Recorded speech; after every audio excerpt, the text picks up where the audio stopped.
Hi guys, and for today's video, magluto tayo ng chicken curry. Sa isang kawali, maglagay tayo ng mantika at painitin ito. Igisa natin ang luya, sibuyas, bawang, at pagkatapos ilagay natin ang manok.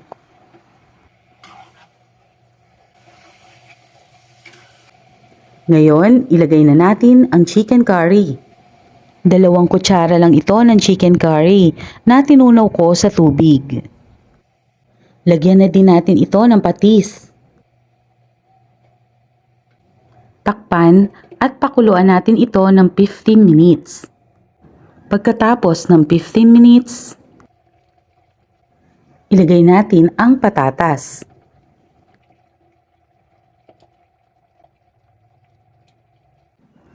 Ilagay na din natin ang kakang gata. Ayusin lang natin ang mga patatas. Siguraduhin natin na nakalubog ito sa gata para mabilis lumambot ito.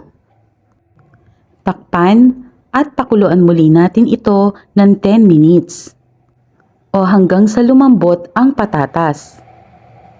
Pagkatapos ng 10 minutes, ilagay natin ang sili. Ilagay na din natin ang bell pepper.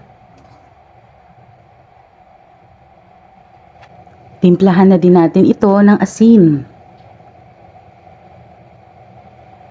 Lagyan na din natin ito ng paminta. Takpan at pakuluan natin ito ng 5 minutes.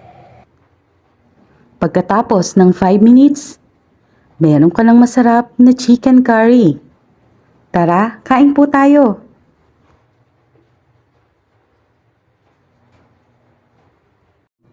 At ito po ang mga sangkap.